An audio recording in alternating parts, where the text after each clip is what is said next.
दोस्तों जय साईं। दोस्तों आज का ये वीडियो ऊंचाई और दूरी पार्ट 2 है। इसका मतलब है कि पार्ट 1 बन चुका है।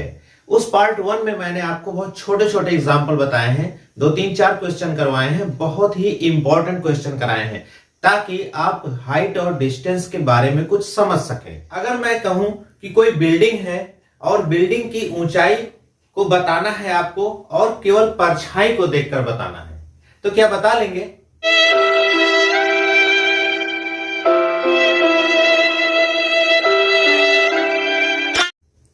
ओके, बता लेंगे या नहीं बता पाएंगे? आज का हमारा टॉपिक यही है दोस्तों, ऊंचाई और दूरी, हाइट और डिस्टेंस। आज मैं आपको ये सिखाऊंगा कि परछाई से पोल या मीनार की ऊंचाई का एग्जैक्ट अनुमान हम कैसे लगाएंगे, एग्जैक्ट उसका। अगर आपने वो वीडियो नहीं देखा है तो पहले उस वीडियो को देख लेना ताकि आपका बेस मजबूत हो।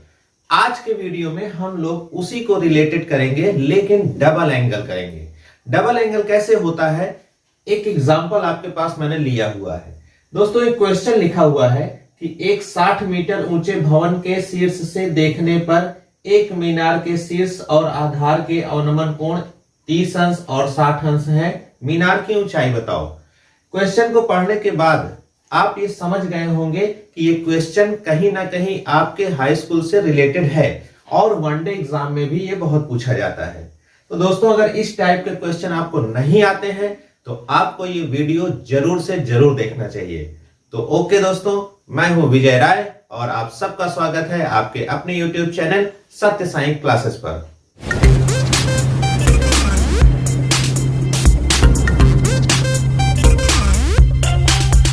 दोस्तों इस क्वेश्चन को समझने के लिए सबसे ज्यादा जरूरी क्या होता है पता है आपको? नहीं पता? फिगर, चित्र। अगर आपने इस क्वेश्चन को फिगर में कन्वर्ट कर दिया यानी चित्र इसका आप सही बना लिए तो 200% इस क्वेश्चन का आंसर आप निकाल सकते हैं। अब मेन बात है कि इसका चित्र कैसे बनेगा। चित्र कैसे बनेगा? चित्र ऐसे बनेगा कि जैसे जैसे लिखा है बस हमको वैसे वैसे एक फिगर बनाना है। कैसे? देखो हम कैसे करते हैं। लिखा हुआ है 60 मीटर ऊंचे भवन के शीर्ष से। अगर मैं इतना दिखाऊं तो 60 मीटर ऊंचा एक भवन है यानी एक बिल्डिंग है जिसके शीर्ष यानी टॉप से देखने पर एक मीनार का शीर्ष, फिर एक मीनार का शीर्ष है, शीर्ष और आधार के अवनमन। अवनमन का मतलब है इस वक्त आप ऊपर हैं, ऊपर से नीचे देख रहे हैं। ये बता रहा है कि आप ऊपर हो, आप ऊपर से नीचे देख रहे हो। तो यानी भवन ऊंचा हो गया और मीनार हो गई नीची। इसको एक फिगर से मैं आपको समझाने की कोशिश कर रहा हूं। ये देखो दोस्तों, इसको मैंने एक नाम दे दिया ए और बी। फिगर बहुत जरूरी है इसलिए बहुत ध्यान से समझिएगा। ये आपका भवन है जो कि कितना है? 60 मीटर। देखो ये आपका भवन हो गया, कितना हो गया भाई? 60 मीटर ऊंचा भवन जिसको हम ए बी से दिखा रहे हैं। ओके, अब क्या है? देखने पर भवन के शीर्ष पर आप यहां खड़े हैं, कोई भी व्यक्ति यहां खड़ा है, वहां से देख रहा है एक मीनार। तो सपोज ये आपकी जमीन है और यहां पर आप एक छोटी सी मीनार देख रहे हैं। ये आपका सी और डी है जो कि आपको मीनार से प्रदर्शित किया जा रहा है। ओके, मीनार का यही शीर्ष हुआ कि नहीं आप बताओ? ये मीनार का शीर्ष है और ये मीनार का क्या है भाई? ये मीनार का आधार है। और 60 मीटर जो ऊंचा भवन है, भवन का शीर्ष कौन है? ये है कि नहीं? और भवन का आधार ये है। अब कहता है कि ऊंचे भवन के शीर्ष से आप यहां पर खड़े हो गए हैं। एक मीनार का पहले आप क्या देख रहे हैं? शीर्ष। तो आपने यहां देखा, ये देखिए, ठीक। चूंकि अवनमन की बात हो रही है इसलिए आपको ऐसे अवनमन दिखाना पड़ेगा। मैंने पहले वीडियो में भी आपको सिखाया है। तो अवनमन कोण 30 अंश है और अवनमन जितना होता है उतना ही उन्नयन भी होता है। इस बात को भी मैंने पहले वीडियो में बताया है। तो आप यहां भवन के शीर्ष से मीनार के शीर्ष को देख रहे हैं। तो मीनार के शीर्ष को देखते वक्त आप क्या देख पा रहे हैं कि 30 अंश का अवनमन बन रहा है।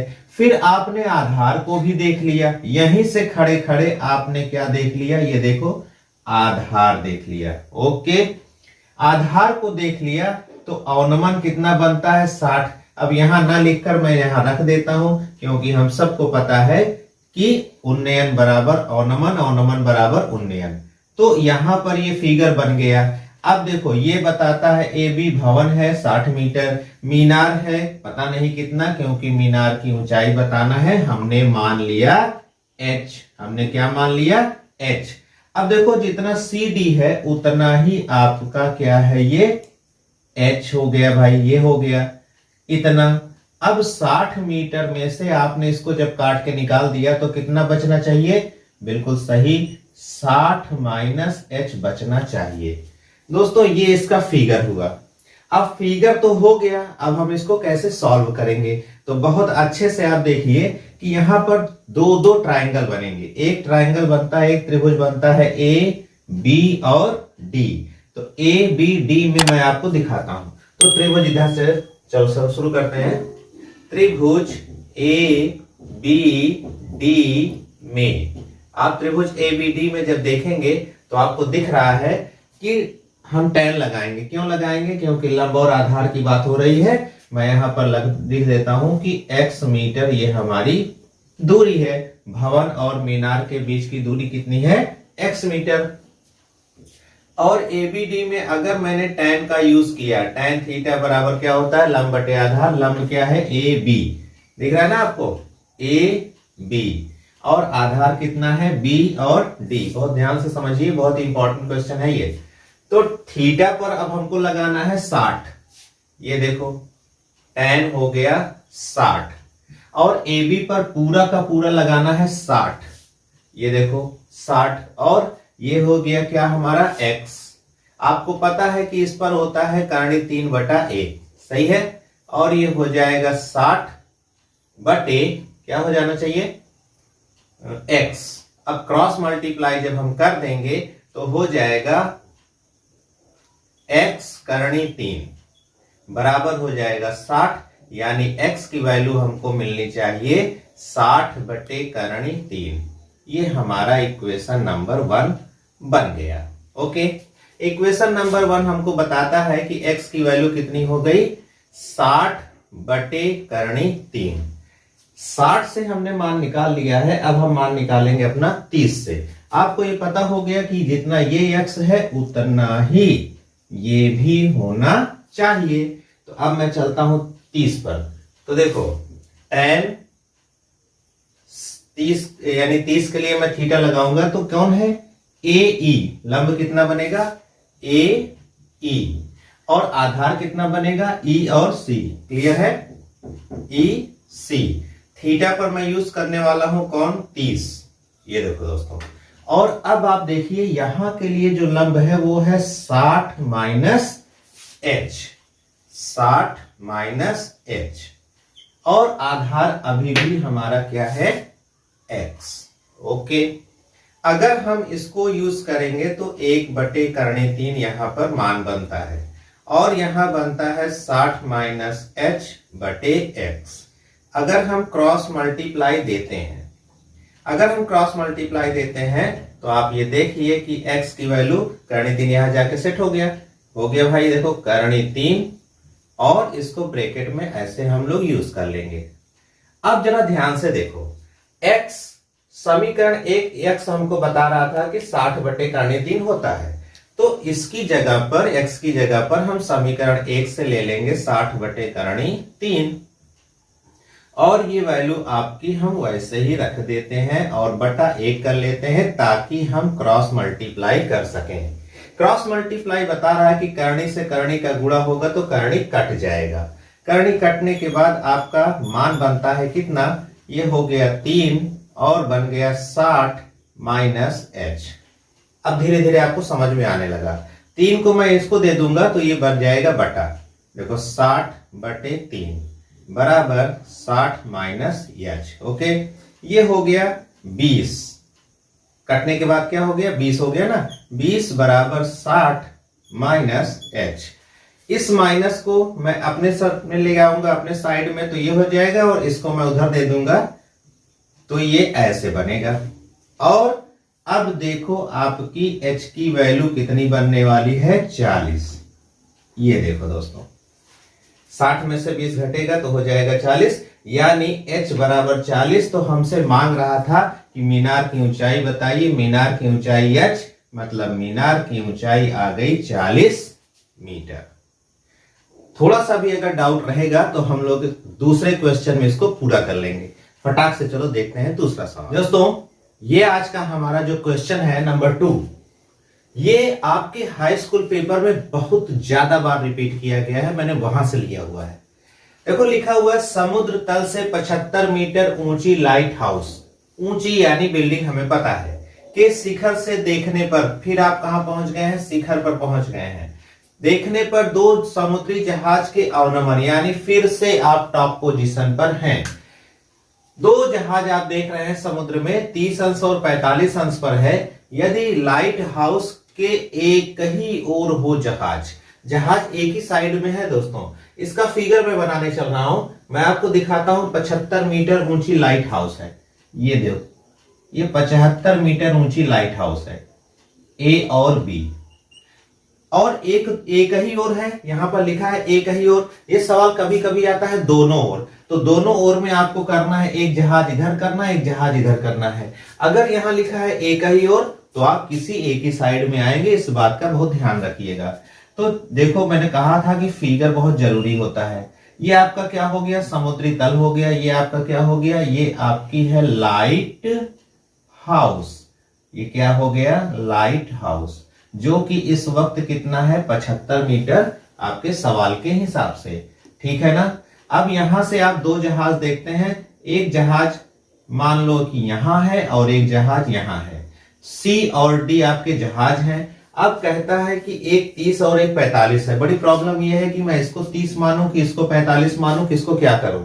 अगर ये नहीं पता है तो आपको मेरा वीडियो नंबर 1 देखना चाहिए। मैंने कहा था कि अगर आप इसके पास में होंगे तो एंगल बड़ा बनेगा, यानी बड़ा, और दूर होंगे तो एंगल छोटा बनेगा। ये मैंने आपको सिखाया था, ये बात हो गई। अब देखिए कहता है कि दोनों जहाजों के बीच की दूरी बताइए। कुल मिलाकर आपको ये बताना है। ये देखो सी और डी 2 जहाज है, उनके बीच हमने मान लिया कि x मीटर की दूरी है, लेकिन ये जो खाली जगह जा रही है इसको भी हमें भरना पड़ेगा कुछ मानकर। क्यों, अभी आपको पता चल जाएगा। तो देखो फिर से हमारे पास फिगर बन गया ना, फिगर बन गया 75 मीटर। मैं यहां थोड़ा सा लाइट हाउस में दिखा देता हूं ताकि आपको समझ में जल्दी से आ जाए। आपको फिर 2 ट्राइंगल दिखाई दे रहा है। 2 ट्राइंगल में सबसे पहले मैं चूज करूंगा ए, बी और डी। छोटा वाला पहले ले ले, ऐसा कोई दिक्कत नहीं, चाहे जैसे आप करो, लेकिन मैं छोटा पहले लेता हूं। तो छोटा पहले लेने के बाद आपने देखा कि ए बी डी आ चुका है। यहां मैं आपकी शुरुआत यहां करके दिखाता हूं। त्रिभुज ए बी डी में आप ए बी डी में देखिए tan लगने वाला है। tan थीटा लंब बटे आधार, कितना लंब है, बिल्कुल सही, ए बी, और आधार केवल इतना है, केवल इतना है दोस्तों, यानी बी और डी। थीटा पर आपको यूज करना है क्या, 45। थीटा पर 45 यूज करेंगे। ए बी पे आपको दिख रहा है ना 75, और वाई tan 45 1/1 होता है, और ये हो गया 75/y, यानी क्रॉस करने पर y की वैल्यू बनती है 75। 75 मीटर हमारा y का वैल्यू आ चुका है।